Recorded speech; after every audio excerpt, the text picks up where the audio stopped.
turns out that there are several members of the House, corporate Democrats specifically, who are willing to defeat the $3.5 trillion reconciliation bill if it includes a provision that allows Medicare to negotiate drug prices directly with pharmaceutical companies. This is an incredibly important provision that corporate Democrats have literally raised their hands in their committees and said, nope, we're not gonna vote for the bill unless you get rid of this. So let's get to who these people are and what's motivating them. Representatives Kathleen Rice, Scott Peters, and Kurt Schrader reportedly claimed that including Medicare drug price negotiations in the package would keep the legislation from ultimately passing, despite polls showing the provision has widespread support. And it really does have widespread support. I can't wait to show you this map that shows you just how popular that particular provision is. Now, a direct statement from Representative Kathleen Rice. Again, these are Democrats. I do not support advancing policies that are not fiscally responsible and jeopardize the bill's final passage. Wait, hold on. How exactly is it fiscally irresponsible to allow Medicare to negotiate for lower drug prices directly with pharmaceutical companies? I mean, that would mean that the federal government, which provides Medicare, would end up spending less on prescription drugs. So how is that fiscally irresponsible? Now, of course it's not. We know it's not. But Representative Rice would use that ridiculous hollow argument and just expect us to buy it because, maybe she thinks she can just get away with it. Maybe she thinks people aren't paying attention. Maybe she doesn't realize that people are going bankrupt. People are literally skipping their necessary prescription drugs as a result of this, and they won't notice what she's doing along with two other corporate Democrats in the House. But I'm gonna make it my business that people know what's going on. I mean, this is disgusting behavior, and to use that ridiculous lie to try to make an excuse for this is just beyond ridiculous. Now, the only irresponsible behavior here is what she's doing on behalf of her pharmaceutical company donors. Americans currently pay 2 to 3 times more than people in other wealthy countries for prescription drugs. 1 in 4 struggle to afford prescriptions, and 30% of Americans report having cut pills in half or skipping doses to save money. In one of the richest countries in the world, that's what Americans are having to deal with due to our privatized healthcare system. And in the case of Medicare, public healthcare system, you have this ban on allowing Medicare to negotiate for lower drug prices directly with pharmaceutical companies.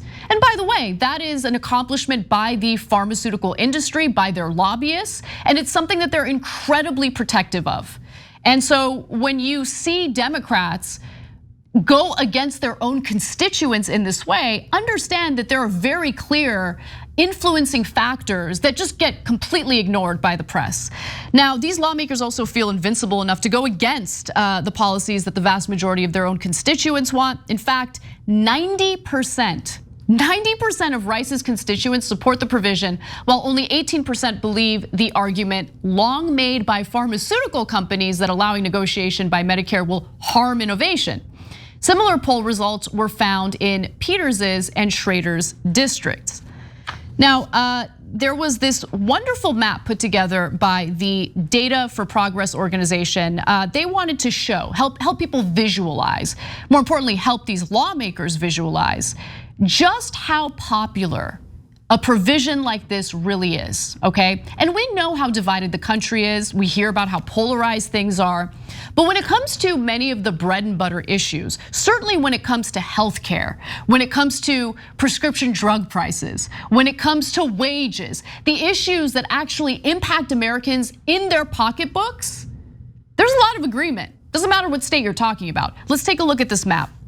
So most Americans want this provision, you can see it. So the blue represents support for the provision. So the lighter the blue, the less support there is. But as you can see throughout this map, the majority of states overwhelmingly support it. In fact, the entire country regardless of what state you're talking about, at least 88% of constituents, 88% of voters are in favor of this provision. And of course, it goes even higher if you're in states like Maine, for instance. If you're in, look at that, Florida. And Florida is considered a red state at this point. But remember, Florida just passed through a ballot initiative a $15 an hour minimum wage.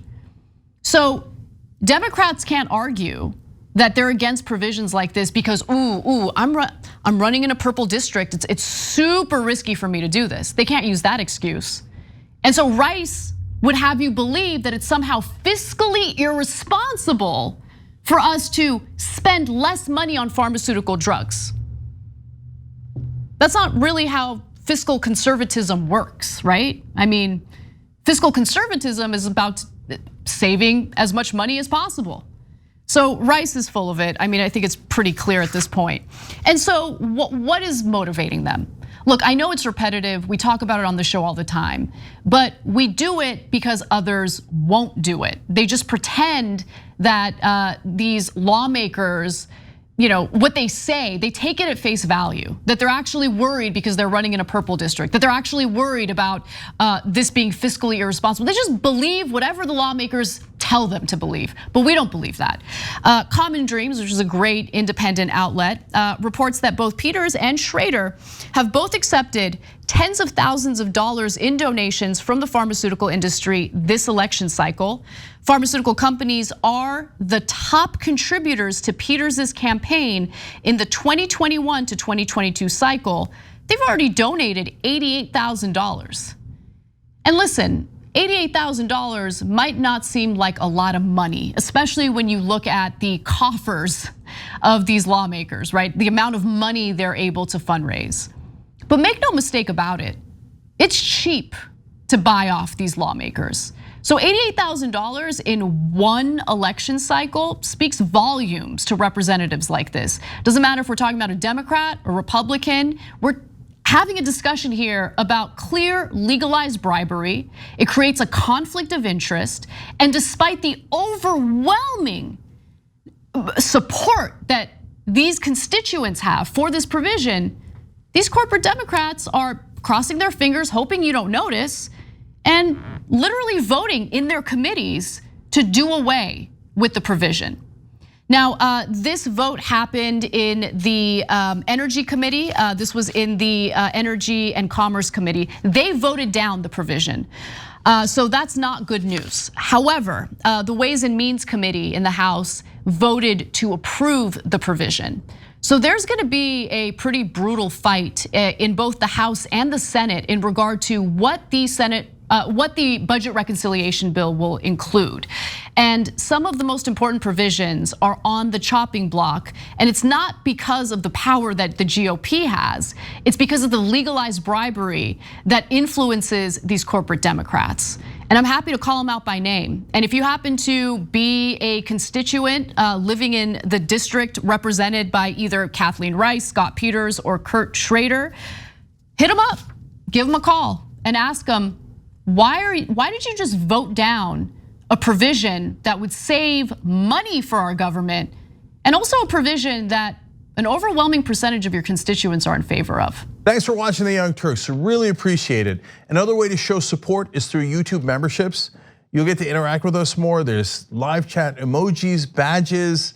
You've got emojis of me, Anna, John, JR, so those are super fun. But you also get playback of our exclusive member-only shows and specials right after they air. So all of that, all you gotta do is click that join button right underneath the video. Thank you.